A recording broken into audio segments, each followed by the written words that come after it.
दी hundreds जो कि UK का एक प्राइवेट लीग है, उसको लेकर लगातार बहस छिड़ी हुई है कि क्या पाकिस्तानी प्लेयर्स को अब यहां भी एंट्री नहीं मिलने वाली है आईपीएल के बाद, क्योंकि आईपीएल ओनर्स अब डायरेक्टली इन्वॉल्व होने वाले हैं दी हंड्रेड में। इसको लेकर जो इंग्लैंड वाले हैं उनका पाक प्रेम जाग चुका है, ऐसा जागा है कि वो आतुर हो चुके हैं पूरी दुनिया को ये बताने के लिए कि भाई अब तो पाकिस्तानी प्लेयर पर रहम कर लो। नमस्कार, run score news nation digital पे आपका स्वागत है। मैं हूं आपके साथ आयुष, और मेल्ट डाउन वीडियो है एक जिसमें हम बहुत ही ज्यादा डिटेल्स में बात करने वाले हैं कि दरअसल ये जो दी 100 वाली कंट्रोवर्सी है वो क्या है, और उसके पहले हम आपको ये बताने वाले हैं कि भाई असल में ये जो इंग्लैंड वाले इनका पाक प्रेम जागा क्यों है। दो चीजें हैं। देखिए, सबसे पहली चीज है कि दी 100 जो कि धीरे धीरे पॉपुलैरिटी गेन करी है, जैसे बिग बैश ने किया। आपको पता है कि इस वक्त इंडिया एक ग्लोबल मार्केट बन चुका है अगर क्रिकेटिंग टर्म्स पे हम देखें तो, और आईपीएल इतनी बड़ी लीग हो चुकी है कि उसके सामने कोई भी दूसरी लीग इस वक्त कहीं ना कहीं पहाड़ के सामने एक ईंटे भर है, कहना ये गलत नहीं होगा, है ना। तो ऐसे में क्या हो रहा है इस वक्त कि जितनी भी बड़ी बड़ी लीग्स हैं वो चाह रही हैं कि कोशिश करें कि एशियन सब कॉन्टिनेंट में जहां पे क्रिकेट एक मेजर स्पोर्ट है वहां पे अपनी लीग को और ज्यादा हम रिनाउंड करें और ज्यादा उसकी पॉपुलैरिटी बढ़ाएं, जिसके एवज में उसको क्या मिलेगा, जिसके एवज में उसको पैसे मिलेंगे। अब इसी चीज को मद्देनजर रखते हुए बीबीएल पहले कहता है कि हम चेन्नई में अपना ओपनिंग मैच करवाने वाले हैं ताकि इंडियन अटेंशन मिले वहां पे, है ना। इसके बाद से आप देख लीजिए इस बार बीबीएल में कहीं ना कहीं आपका मोहम्मद रिजवान, बाबर आजम, इन सारे प्लेयर्स को भी बुलाया गया था क्योंकि ये पाकिस्तान में एक पॉपुलर चेहरा है, और इसकी वजह से बीबीएल में भी वो चाहते थे कि कहीं ना कहीं पॉपुलैरिटी ऐड ऑन हो, जो कि थोड़ी बहुत होती हुई भी नजर आई। भले इनके पॉजिटिव रिस्पॉन्स नहीं आया था पाकिस्तानी प्लेयर्स को लेकर, पर वहां पे नेगेटिव रिस्पांस की वजह से ही कैश थ्रू कंट्रोवर्सी वाली कहानी जो थी वो यहां भी वर्क कर गई। अब इसी को लेकर ये कहीं ना कहीं जो इंग्लैंड है वो भी इसी चक्कर में पड़ी हुई है कि हम भी अब कंट्रोवर्सी के थ्रू अपने दी हंड्रेड्स को कैश इन करने वाले, और इसी वजह से अब ये सवाल उठा रहे इंग्लैंड वाले कि क्या क्रिकेट के मैदान पर भी अब सियासत का कब्जा होने वाला है। क्या भारत और पाकिस्तान के बीच जो तनाव है अब इंग्लैंड के पिचों पर भी जो खिलाड़ियां हैं उनका भविष्य ये तनाव तय करेगी। देखिए, इंग्लैंड के जो पूर्व कप्तान हैं माइकल वॉन, उन्होंने एक ऐसा बड़ा बयान दे दिया है जिससे क्रिकेट जगत में खलबली मच गई है। वॉन ने सीधे तौर पर इंग्लैंड क्रिकेट बोर्ड ईसीबी को चुनौती दे दी है कि दी 100 में अगर पाकिस्तानी खिलाड़ियों को बॉयकॉट होता है तो ये क्रिकेट के लिए एक काला दिन होगा। पर इससे पहले जो पूरा मामला है वो थोड़ा पेचीदा है। आइए आपको दरअसल शुरू से समझाते हैं कि हुआ क्या है और दी 100 अचानक से इतनी बातों में क्यों आ चुका है। कुछ रिपोर्ट्स के मुताबिक दी 100 लीग जो है उसमें अब ये जो इंडियन इन्वेस्टर्स हैं, इंडियन फ्रेंचाइजी ओनर्स हैं, वो भी इन्वेस्ट करने की सोच रहे हैं। जैसे मैनचेस्टर सुपर जायंट्स हो गई, एमआई लंदन हो गई, सदर्न ब्रेव्स हो गए, और सनराइजर्स लीड्स की एंट्री हुई है इस दी 100 के नए आपके जो लीग है उसमें, है ना। अब डर इस बात का है कि भारत पाकिस्तान के बीच में जो रिश्ते हैं वो बिगड़ते जा रहे हैं, और इन टीम्स के ऑक्शन में पाकिस्तानी प्लेयर्स ने भी खुद को रजिस्टर किया हुआ है, जिसकी वजह से क्या अब भारतीय जो ओनर्स हैं वो पाकिस्तानी प्लेयर्स को खरीदेंगे, और भारत की जो राजनीतिक विवाद है पाकिस्तान के साथ उसका असर क्या प्राइवेट लीग्स पे भी होने वाला है। इस पर माइकल वॉन भड़क जाते हैं और वो कहते हैं कि अगर भारत वर्ल्ड कप मैच में पाकिस्तान के साथ खेल सकता है तो भारतीय मालिक विदेशी लीग में पाकिस्तानी खिलाड़ियों को क्यों नहीं चुन सकते हैं। मैं समझ सकता हूं कि आईपीएल में ये एक बहुत ही ज्यादा संवेदनशील मैटर बन जाता है, लेकिन अब ये समस्या दूसरे देशों तक भी पहुंच गई है। आप सोचते हैं कि इससे क्या कोई मिसाल बनेगा। दी 100 ईसीबी जिसे चलाती है, लेकिन अगर पाकिस्तानी खिलाड़ी यहां पर अनौपचारिक रूप से प्रतिबद्ध हो जाते हैं तो हमें पता चल जाएगा कि असल में इस टूर्नामेंट को चला कौन रहा है, और वो ईसीबी नहीं होने वाली है। आगे चलते हुए उन्होंने ईसी को भी एक तरीके से चेतावनी देते हुए यह कहा है कि मैं चाहता हूं कि ईसीबी के किसी वरिष्ठ अधिकारी से इस पूरे मामले की स्पष्टीकरण मैं सुनूं, है ना। अब हम जरा जाते हैं आपको इस पूरे मामले को और थोड़ा डिटेल में और ज्यादा ग्रेव जाके इस पे बात करते हैं। अब देखिए, माइकल वॉन के पेट में मरोड़ अचानक से क्यों उठ रही है। सबसे पहली चीज कि वेस्टर्न साइड ये देख रहा है कि ग्लोबल क्रिकेटिंग बॉडी अब इंडिया बन चुका है। पिछले 10 साल में खासकर आईपीएल के बाद से जिस तरीके से टीम इंडिया और बीसीसीआई का वर्चस्व बढ़ा है, चाहे वो प्राइवेट लीग्स की हम बात कर ले, चाहे वो क्रिकेट एज अ होल की हम बात कर ले, आपका आईसीसी की बात कर ले, इन सबको मिलाकर सबसे ज्यादा इस वक्त कोई पावरफुल बन चुका है क्रिकेटिंग वर्ल्ड में तो वो और कोई नहीं बल्कि आपका आईसीसी को चलाने वाली बीसीसीआई जो हमारी ग्लोबल बॉडी है एक तरीके से क्रिकेट की, वो बन चुकी है ना। जितने भी मैचेस होते हैं, जितने भी आपका लीग्स होते हैं ऑल ओवर दी वर्ल्ड में, उसमें बीसीसीआई का एक मेजर चंक रहता है जो कि आईसीसी को जाता है और आईसीसी वहां से सारे पैसे को डिस्पर्स करती है, सारे पैसे को बांटती है अलग अलग डिफरेंट क्रिकेटिंग बॉडीज में। पहली चीज।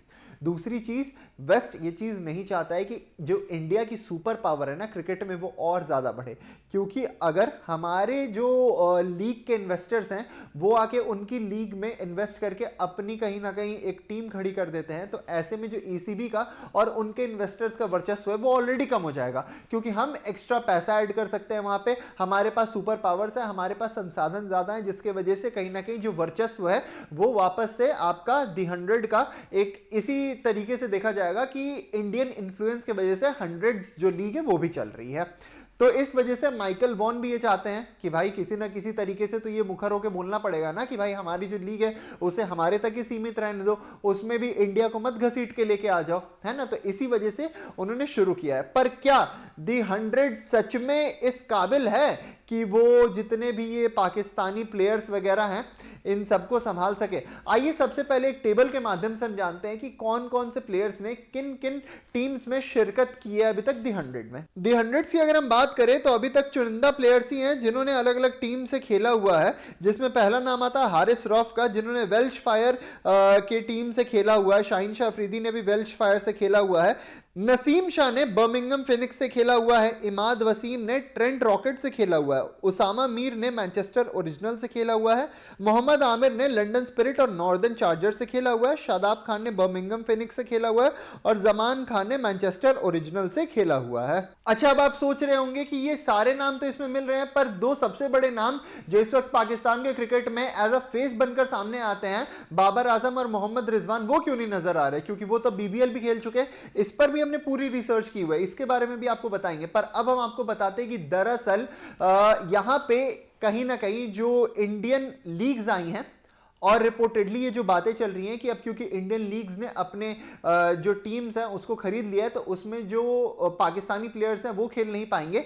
इसके पहले सबसे बड़ा इसके लिए सबसे बड़ा जो लॉजिक निकल कर सामने आ रहा है ना, वो लॉजिक सिर्फ और सिर्फ एक ही है कि क्या जो पाकिस्तानी प्लेयर्स हैं वो इतना पोटेंशियल रखते हैं कि वो डिफरेंट लीग्स में आके उनके हाई वोल्टेज को मैच कर सकें। क्योंकि ये तो पहली दफ़ा है नहीं, अगर यहाँ पे खरीदा नहीं जाता है किसी भी प्लेयर को, तो ऐसा है नहीं कि इससे पहले नहीं खरीदा गया हुआ है किसी प्लेयर्स को, या फिर किसी प्लेयर्स की वजह से दी 100 या फिर किसी दूसरे लीग में परेशानी ना आई हो। हमारे पास पूरी एक लिस्ट है, ये लिस्ट है कि कब कब कौन कौन सा प्लेयर्स अनसोल्ड रहा है। ये T20 लीग की अगर बात करें और अगर हम इन फोकस रखें, मतलब प्राइमरी बात जो होगी वो दी 100 को मद्देनजर रखते ही होगी। देखिए सबसे हैरान करने वाली बात क्या है?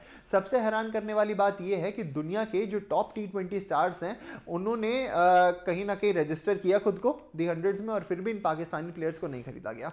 2025 का जो ड्राफ्ट आया था उसमें सबसे ज्यादा चौंकाने वाली बात यह थी कि इस साल लगभग 45 से 50 पाकिस्तानी प्लेयर्स ने रजिस्टर किया था, पर एक भी पिक नहीं हुआ था। बड़े नाम थे जैसे नसीम शाह ने लगभग 120,000 पाउंड्स में, नसीम शाह ने भी कुछ इतने ही अमाउंट में, शाहीन शाह अफरीदी, सैम अयूब, इन सब ने खुद को रजिस्टर किया हुआ था। अब रीजन क्या बताया जाता है? रीजन ये बताया जाता है कि लीग के जो आईपीएल ओनर्स की एंट्री होने वाली है ना, उन्हें कहीं ना कहीं इस बात का खतरा है कि पाकिस्तानी प्लेयर्स पर अनऑफिशियल बैन आ जाता है सामने। इसके अलावा जो पीसीबी है वो उन्हें एनओसी देने में दिक्कत करती है, जिसके वजह से कभी उन्हें बहुत ज्यादा देरी हो जाती है, वो मिड ऑफ द सीजन आके ज्वाइन करते हैं और फिर उसके बाद निकल जाते हैं।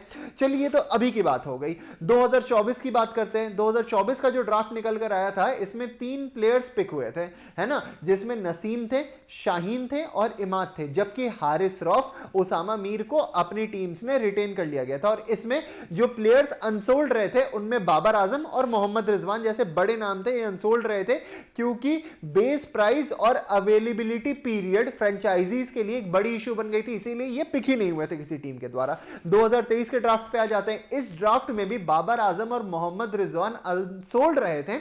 हालांकि शाहीन शाह अफरीदी और हारिस रौफ इन्होंने वेल्श फायर जैसी टीम्स की तरफ से शिरकत भी किया था, लेकिन टॉप ऑर्डर में किसी भी प्लेयर की दिलचस्पी नहीं दिखाई गई थी, है ना। पाकिस्तानी प्लेयर्स को पिक ना करने का जो सबसे बड़ा रीजन बताया जा रहा है ना, वो ये बताया जा रहा है कि अभी जो फिलहाल रिलायंस हो गई, जीएमआर हो गई, आरपीएसजी हो गई, सन ग्रुप हो गई, ये सब धीरे धीरे इन्वेस्टमेंट शुरू कर रहे हैं और इनके हिसाब से इतना पैसा लगाना पाकिस्तानी प्लेयर्स पर सिलेक्शन के लिए बाद में मुश्किल हो जाता है, क्योंकि फिर ये उस तरीके से टर्न अप नहीं करते। इनकी एनओसी और अवेलेबिलिटी इन दोनों पर अक्सर हमने देखा है कि पीसीबी लास्ट मोमेंट पर फिटनेस कैंप के लिए या फिर एनओसी कैंसिल करके इन प्लेयर्स को रोक लेती है, जिससे यूके की जो फ्रेंचाइजीज है उन्हें बहुत ज्यादा नुकसान झेलना पड़ता है। और अब ये जो टीम्स है ये इस कहीं ना कहीं नुकसान को झेलना नहीं चाह रही हैं।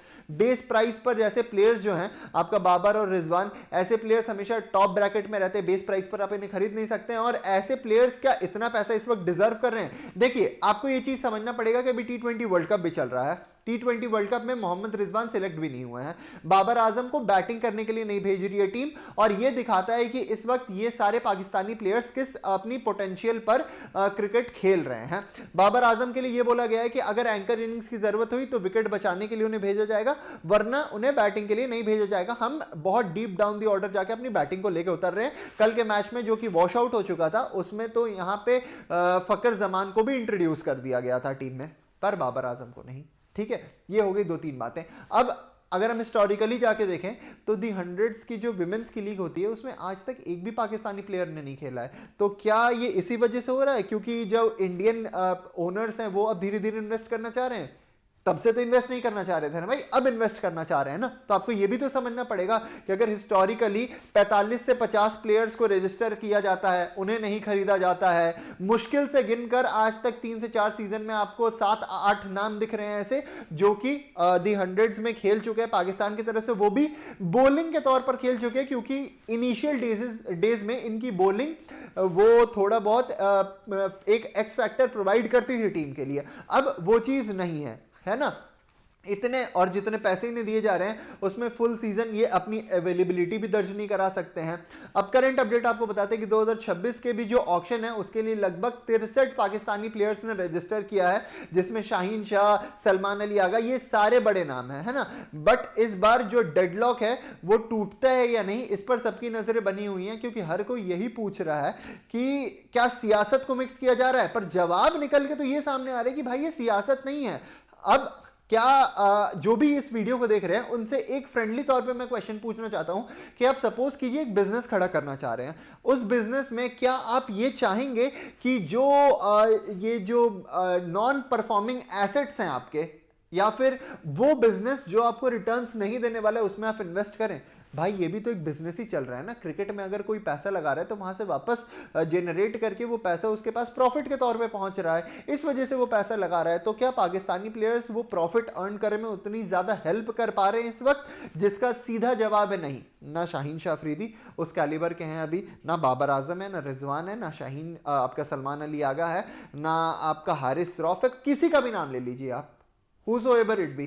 अगर मैं बहुत ज्यादा हम्बल, बहुत ज्यादा मॉडेस्ट होना चाहूं ना, तो मैं ये कहूंगा कि इतने ऑप्शंस जो आपके पास मार्केट में अवेलेबल हैं उसमें आप कहीं ना कहीं शाहिबजादा फरहान जो हैं उनको एक बैकअप ओपनर के तौर पर अपने साथ जोड़ सकते हो। बट इसके बावजूद तो मुझे और कोई नाम भी नहीं दिख रहा है इस वक्त, अगर हम पर्टिकुलरली दी हंड्रेड्स की बात करें तो, है ना।